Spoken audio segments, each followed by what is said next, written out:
Hello everyone. तो जैसे कि हमने अभी तक CSS स्टार्ट कर दिया और उसमें भी हमने बहुत सारी चीज़ें देख ली हैं, जैसे कलर प्रॉपर्टी हो गई, हमारी टेक्स्ट प्रॉपर्टी और बॉर्डर बॉक्स प्रॉपर्टी हो गई। तो आज हम बात करेंगे पैडिंग की।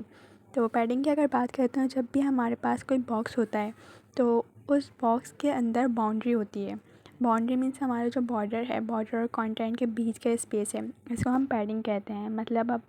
मतलब हम अपने बॉक्स के कंटेंट वाले एरिया और उसके बॉर्डर के बीच में कंटेंट एडिशनल स्पेस को ऐड करते हैं। तो पैडिंग को डिफरेंट तरीके से ऐड कर सकते हैं। ठीक है, अगर मुझे यहाँ बाउंड्री और कंटेंट के लेफ़्ट साइड पे स्पेस चाहिए तो मैं यहाँ से पैडिंग लेफ़्ट कर दूँगी। अगर मुझे ऐसे ही राइट साइड से चाहिए तो मैं राइट कर दूँगी पैडिंग। अगर टॉप से चाहिए तो टॉप एंड बॉटम से चाहिए तो बॉटम। तो यहाँ पे मैंने 3 डिव बनाए हुए हैं। ठीक है, और जो हमारा पिछला काम हुआ था वही हुआ है। ठीक है, सेव करते हैं इसको। तो अब यहाँ आ जाते हैं। ये मेरी 3 डिव बनी हुई है, सही है। इंस्पेक्ट करती हूँ मैं इसको यहाँ से और एलिमेंट पे जाती हूँ और जैसे मैं इस पर क्लिक करती हूँ तो ये मेरा जो कंटेंट लिखा हुआ है, यहाँ ब्लू बॉक्स आ रहा है, तो ये मेरा डिव है। और बाकी जो ये ऑरेंज दिख रहा है ये हमारा मार्जिन है। तो जैसे कि हमने देखा था कि जब हम डिव बनाते हैं तो वो बाय डिफ़ॉल्ट विड्थ को ऑक्यूपाई करता है। ठीक है, तो ये चीज़ भी हम पढ़ेंगे कि मार्जिन क्या होता है। तो खैर पहले अभी पैडिंग समझते पैडिंग क्या है। तो अब मुझे यहाँ से बाउंड्री और कंटेंट के बीच में थोड़ा स्पेस चाहिए, तो इसके लिए हम पैडिंग यूज़ करेंगे। ठीक है, तो मैं यहाँ पे दे देती हूँ पैडिंग लेफ़्ट। ठीक है, पैडिंग लेफ़्ट देती हूँ मैं 25 पिक्सल्स और इसको सेव करती हूँ। जैसे ही यहाँ मैं रिफ़्रेश करती हूँ तो यहाँ पे थोड़ा सा स्पेस आया है। ठीक है, ये बाउंड्री और कंटेंट के लेफ़्ट साइड से थोड़ा स्पेस आया और यहाँ पे ये ग्रीन कलर का हो गया। ठीक है, इसको देखने के लिए हम यहाँ पे भी आ सकते हैं। इस पर क्लिक करती हूँ मैं और जैसे मैं इस बॉक्स पे आऊँगी तो ये मुझे बता रहा है कि मेरी पैडिंग कितनी दी हुई है। ठीक है, तो यहाँ पे बता रहा है कि लेफ़्ट साइड से 25 पिक्सल्स दी हुई है। ना मैंने इसको टॉप पे दी है, ना राइट पे और ना लेफ़्ट पे। तो अगर मैं चाहूँ तो मैं यहाँ से पैडिंग राइट भी दे सकती हूँ, पैडिंग राइट, और पैडिंग राइट भी मैं 25 पिक्सल्स देती हूँ। ठीक है, तो यहाँ से भी स्पेस आ गया है, यहाँ लेफ़्ट से भी और राइट से भी। ठीक है, तो इसको हम इसमें बॉक्स में देखते हैं। तो अब ये बता रहा है कि लेफ़्ट साइड पे भी आपके पास 25 पिक्सल्स का पैडिंग है और राइट साइड पे भी 25 पिक्सल्स की पैडिंग है। तो ऐसे हम पैडिंग को यूज़ करते हैं। और ये ज़रूरी नहीं है कि सिर्फ ये बॉक्स में दी जाए पैडिंग, ये हमारा पैराग्राफ हो सकता है, हेडिंग हो सकती है, कुछ भी हो सकता है। ठीक है ना, कोई भी एलिमेंट हो सकता है। इसके बाद बात करते हैं हम, जैसे कि हमने बॉर्डर का शॉर्ट हैंड देखा था कि हम एक ही लाइन में लिख लेते हैं, तो ऐसे पैडिंग का भी होता है। तो पैडिंग का क्या है, हम पैडिंग लिखेंगे और अगर मैं 50 पिक्सल्स या कोई भी लिख दूँ यहाँ पे कुछ भी, तो वो मेरे पूरे बॉक्स को या मेरी पूरी हेडिंग को, जो बॉक्स होगा उसको वो देखेगा और चारों तरफ से उसको पैडिंग दे देगा। ठीक है, और एक तरीका होता है हम पैडिंग लिखेंगे, इसके बाद हम टॉप पैडिंग लिखेंगे, फिर राइट, फिर बॉटम और फिर लेफ़्ट। तो ये क्लॉकवाइज चलता है। ठीक है, तो ये भी करके देखते हैं। इधर जस्ट मैं लिखती हूँ पैडिंग। ठीक है, और यहाँ लिख देती हूँ मैं 50 पिक्सल्स। सेव करते हैं और जैसे जाके मैं यहाँ रिफ़्रेश करूँगी तो यहाँ पे देखें चारों साइड से जो है पैडिंग आ गई है और कंटेंट मेरा बीच में आ गया है। तो हम ऐसे भी दे सकते हैं इसको पैडिंग। ठीक है, और ये मुझे बता रहा है कि चारों साइड से तुमने 50 पिक्सल्स पैडिंग की दी हुई है। अब यहाँ जाके हम क्या करते हैं, मैं इसको देती हूँ 2 pixels, 3 pixels, 4 pixels and 5 pixels. ठीक है, सेव करते हैं। अब यहाँ आके देखते हैं, तो अब यहाँ पे देखें ग्रीन कलर का ये दिख रहा होगा, तो ये मैंने पैडिंग दी है। ठीक है, यहाँ से 2 पिक्सल्स, 3, 4, 5। तो ये जैसे मैंने बताया क्लॉकवाइज चलता है। तो यहाँ से हम देखते हैं, तो पहले राइट पे मैंने 2 दी है, फिर टॉप पे 2 दी है, राइट पे 3 दी है, बॉटम पे 4 एंड लेफ़्ट पे 5। तो ऐसे पैडिंग को यूज़ करते हैं। ठीक है, अब बात करते हैं हम मार्जिन प्रॉपर्टी की। मार्जिन बिल्कुल पैडिंग की तरह ही वर्क करती है, बट पैडिंग जो एरिया के कंटेंट और बॉर्डर के बीच में आता है। ठीक है, जबकि मार्जिन 2 बॉक्सेस के बीच के एरिया होता है। मतलब एक बॉक्स के बॉर्डर से लेकर दूसरे बॉर्डर के बॉक्स के जो बीच का स्पेस होगा ना, वो मार्जिन होगा। तो मार्जिन को भी हम राइट, लेफ़्ट, टॉप, बॉटम से सेट कर सकते हैं। तो इसको भी देख लेते हैं। ये मेरी 3 डिव बनी हुई हैं और इसमें यहाँ स्पेस नहीं है, ठीक है ना। तो ये मेरा सिर्फ साइड पे दिख रहा है कि ये जो ऑरेंज कलर का आ रहा है ये मेरी वो मार्जिन है, ठीक है। तो अब मैं क्या करती हूँ, यहाँ से मार्जिन दे देती हूँ, मार्जिन टॉप, ठीक है। जैसे मैं मार्जिन टॉप दूँगी 25 पिक्सल्स, तो अब यहाँ से मेरे पास थोड़ा ऊपर से स्पेस आया है, ठीक है। मार्जिन मिले मुझे यहाँ से ऊपर से 25 पिक्सल्स, ठीक है। इसमें भी यही होगा। अगर मैं इस बॉक्स में जाके देखूँ तो मुझे पता चले जैसे पैडिंग देखी थी हमने, ऐसे हम बॉर्डर भी देख सकते हैं और इसके अलावा मार्जिन भी देख सकते हैं, ठीक है। मार्जिन में भी ये बता रहा है कि आपने मार्जिन टॉप दी है 25 पिक्सल्स, ना लेफ़्ट पे है, ना राइट पे, ना बॉटम पे, ठीक है। तो अगर मैं यहाँ से इसको पैडिंग लेफ़्ट कर देती हूँ, रिफ़्रेश करते हैं, तो ये पैडिंग जो है इस साइड को थोड़ी हो गई स्पेस, ठीक है, लेफ़्ट साइड से आ गई और ये मुझे बॉक्स में ही बताएगा कि लेफ़्ट साइड से 25 पिक्सल्स की मैंने पैडिंग दी है, ठीक है। तो हम पैडिंग को भी ऐसे यूज़ कर सकते हैं, मार्जिन और पैडिंग को।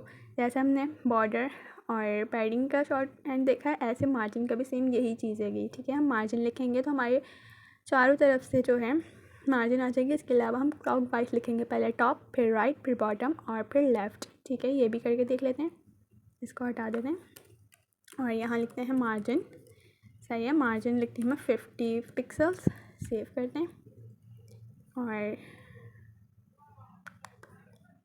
रिफ़्रेश करते हैं। तो चारों साइड से जो है मेरी जो मार्जिन है वो 50 पिक्सल्स आ गई है, ठीक है ना। इतना गैप स्पेस आ गया इन सब में, ठीक है। तो 50 पिक्सल्स की हो गई मार्जिन चारों साइड से, ठीक है।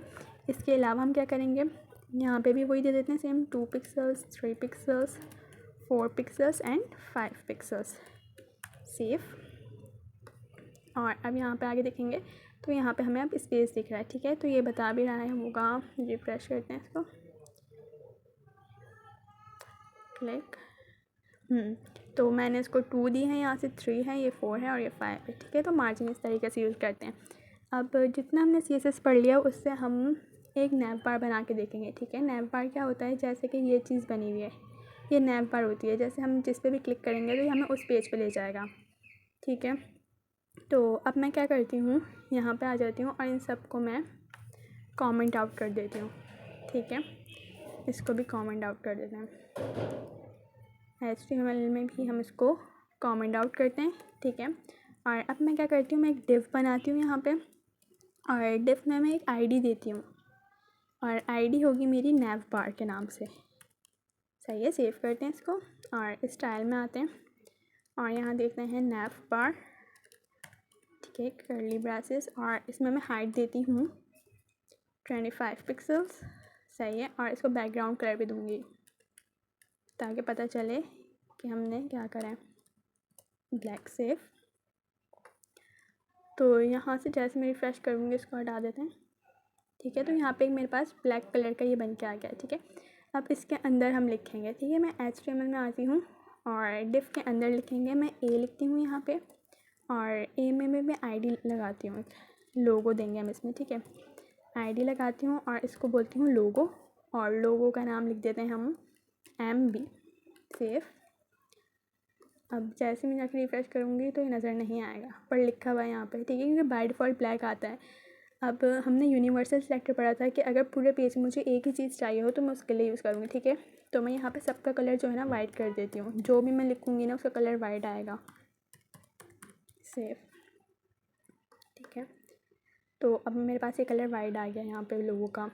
अब इसके बाद हम बनाते हैं एक और एंकर टैग और उसमें मैं लिखती हूँ होम, ठीक। एक और बनाते हैं और इसमें हम लिखेंगे अबाउट, ऐसे ही एक और इसमें लिखते हैं इमेजेस,